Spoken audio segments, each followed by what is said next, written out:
Minnesota, you can't blame the running game. It's all on the passing game. And if you're Adrian Peterson, how do you feel right now? You know, think about Larry Fitzgerald in Arizona. He's got to be thinking, I never should have signed that contract. I should have become a free agent. Now, Larry Fitzgerald had some role in bringing Kevin Kolb to Arizona, but still, Fitzgerald has to be feeling remorseful, and you have to wonder how Adrian Peterson really feels. He's having a career year, and I think he's having a season that 10, 20 years from now, we're going to look back on what Adrian Peterson did in 2012, coming off that torn ACL, playing the way he has. He needs to average 138.5 yards per game to get to 2,000 for the season.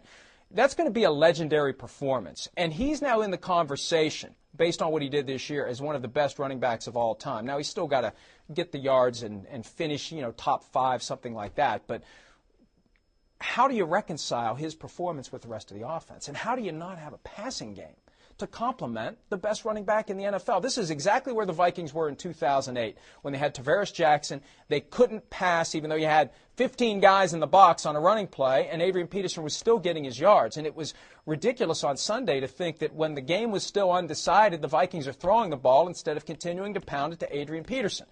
I'm not saying Leslie Frazier needs to be fired. I'm not saying Christian Ponder needs to be replaced. They need a new offensive coordinator, or they need a new approach. They need to do something. They need to spend the 7 months of the offseason coming up with a way to throw the football effectively, given that everyone next year is going to be more obsessed than ever with stopping Adrian Peterson. But the Vikings, as I've been suggesting all season, I'm sorry, Vikings. I know people who listen to me on KFAN with Paul Allen, they don't like when I'm saying that the Vikings are done, but I've been saying it all year. I don't care what the record was. That stretch after the bye week, it's murderer's row, and they've lost the first 2.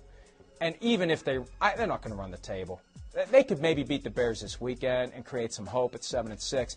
But a lot of the tiebreakers fall against the Vikings, head-to-head with the Seahawks, head-to-head with the Buccaneers, head-to-head with the Redskins.